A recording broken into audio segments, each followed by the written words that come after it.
Well, the interim budget presented by FM Mrs. Nirmala Sitharaman truly reflects the vision of Prime Minister Shri Narendra Modi, and it could be termed as a positive document for the golden future of the country, which entails not only the development but also to give or to provide better trade opportunities not only to the traders but small industries, the women entrepreneurs and various other sectors. तो जब वित्त मंत्री ने कहा कि capex 11 lakh से कुछ अधिक करोड़ रुपए का होगा, तो कुल मिला के यदि देखें तो 11% की इंक्रीज कैपेक्स में की गई है।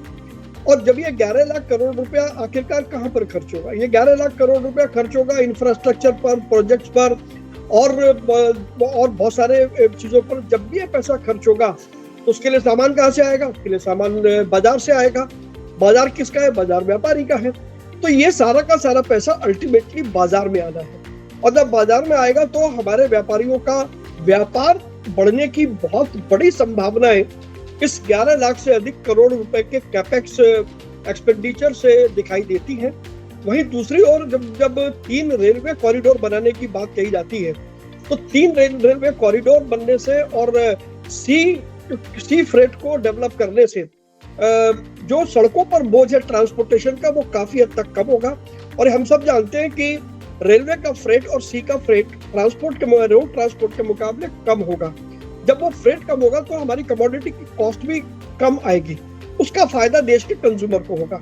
तो कुल मिलाकर के देखें तो सभी क्षेत्रों के लिए इसमें विकास की बड़ी संभावनाएं हैं, चाहे वो स्टार्टअप हो, चाहे वो एंटरप्रेन्योर हो, या छोटी इंडस्ट्री हो, या व्यापार हो। तो कुल मिलाकर के अगर वो ये कहते हैं वित्त मंत्री कि ये समावेशी बजट है, इंक्लूसिव बजट है, तो ये कुछ गलत नहीं है। वहीं दूसरी ओर जब ये पैसा आएगा तो वर्तमान में व्यापारी जिस फाइनेंशियल लिक्विडिटी से जूझ रहे हैं, वो फाइनेंशियल लिक्विडिटी बाजारों में बढ़ेगी, और उसके बढ़ने से हमारा प्रोडक्शन भी बढ़ेगा, हमारी सप्लाई चेन भी मजबूत होगी, और कुल मिलाकर के एक कॉम्प्रिहेंसिव डेवलपमेंट ट्रेड का दिखाई देता है।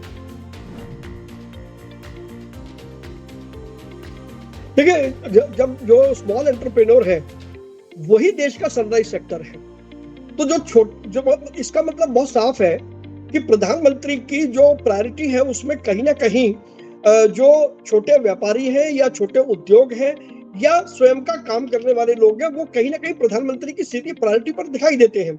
और सनराइज सेक्टर का मतलब है कि जब इनको पैसा मिलेगा तो ये सेक्टर राइज करेंगे, तो इस तरीके से ये सनराइज सेक्टर कहलाएंगे।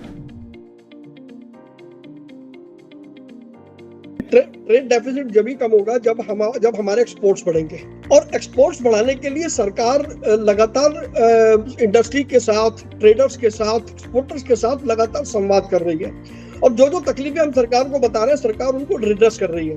क्योंकि प्रधानमंत्री जी का सीधा उद्देश्य ये है कि ग्लोबल मार्केट में इंडिया की एक मजबूत पहचान बननी चाहिए। जो आज हमारा शेयर है वो शेयर बढ़ना चाहिए। तो उसके लिए जितना हमारा एक्सपोर्ट बढ़ेगा और हमारी इंडस्ट्रीज केपेबल है, हमारे व्यापारी केपेबल है ग्लोबल मार्केट में अपना स्थान बनाने के लिए, हम क्वालिटी के गुड्स बना रहे हैं। अब तो बहुत सारे क्वालिटी कंट्रोल के ऑर्डर सरकार ने लगा दिए, BIS अपना काम कर रहा है, स्टैंडर्ड्स का और काम, बहुत सारे काम हो रहे हैं। तो कुल मिलाकर के ये सारे काम क्वालिटी प्रोडक्ट को प्रोड्यूस करने के लिए हो रहे हैं, और जब ये क्वालिटी प्रोडक्ट प्रोड्यूस होंगे तो हमारा एक्सपोर्ट बढ़ेगा, और एक्सपोर्ट बढ़ेगा तो निश्चित रूप से हमारा ट्रेड डेफिसिट कम होगा, और जब भी ट्रेड डेफिसिट कम होता है तो देश की इकोनॉमी को फायदा होता है। It is a well-known and accepted fact that India is the largest market over the globe.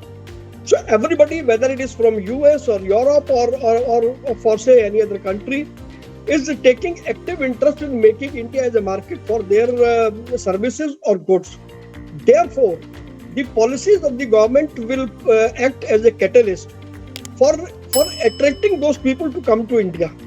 And the vision of Prime Minister for local and Atmanirbhar Bharat and Stand Up India, Scale Up India, Digital India, it is all going in the same direction.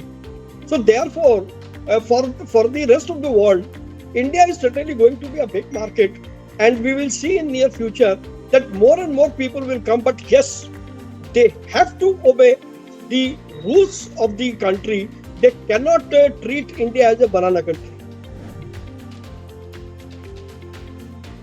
देखिए, जब जब अभी तो क्योंकि अभी election आने हैं और इलेक्शन आने के बाद में बहुत सारी चीजें बदल भी सकती हैं, और ये जो आज इंटरिम बजट आया, इसमें जो घोषणाएं हुई हैं, आने वाले 3-4 महीनों में पहले ये देखना आवश्यक होगा कि इन घोषणाओं का कितना लाभ लोग ले रहे हैं और कितना लाभ लोगों तक पहुंच रहा है। तो वो जब जब पूरा बजट आएगा, उस वक्त के सर्कमस्टांसेस क्या होंगे, हम कहाँ खड़े हैं, आज से लेकर के 4 महीने बाद हमारी क्या स्थिति होगी, यदि हम उस दिन इवेल्युएट करेंगे तो मैं समझता हूँ कि शायद हम कुछ बेटर बता पाएंगे कि क्या कुछ रह गया जो कुछ होने की जरूरत है। देखिए, ऑलरेडी ऑनरेबल कॉमर्स मिनिस्टर ने ये बहुत डिक्लेयर साफ कर दिया कि ई कॉमर्स पॉलिसी और ई कॉमर्स के रूल्स तैयार है, वो किसी भी दिन सरकार रिलीज कर सकती है। वो आ जाने से जो ई कॉमर्स में अनइवन लेवल प्लेइंग फील्ड है वो काफी हद तक कम हो जाएगी, जिसका लाभ हमारे देश के व्यापारियों को मिलेगा। और जो बार बार व्यापारियों को ऑफलाइन कहा जाता है, हम ऑफलाइन नहीं है। ऑफलाइन का मतलब होता है जो व्यापार से हट गया। हम कहाँ हट गए व्यापार से? तो हम तो मेन लाइन है। तो मेन लाइन के लिए जो आज जैसा 11 लाख करोड़ की जो घोषणा की गई, मेरा मानना है कि उसका मैक्सिमम परसेंटेज किसी भी वे में आए वो बाजार में आने वाला है। 11 लाख करोड़ के जब काम होंगे तो सारा का सारा सामान तो बाजार से खरीदा जाएगा। तो वो बाजार में जो ये पैसा आएगा, मेनलाइन ट्रेड उससे डेफिनेटली फ्लोरिश होगा। और मुझे कहीं इसमें कोई संदेह नहीं दिखाई देता। और मैं निश्चित रूप से इस मत का हूं कि given circumstances, whatever the interim budget is presented today is the best possible exercise which a finance minister can do in the given circumstances। और बहुत सारे लोगों को गलतफहमी है कि ये बजट में ये अनाउंसमेंट होना चाहिए, रिलैक्सेशन होनी चाहिए। It is not budget, it is vote on account. So vote on account really differs from budget। तो जो हमें जो रिलैक्सेशन चाहिए वो सब सारी की सारी बजट में आएंगी ना, और हम उसके लिए प्रयास करेंगे सरकार के साथ।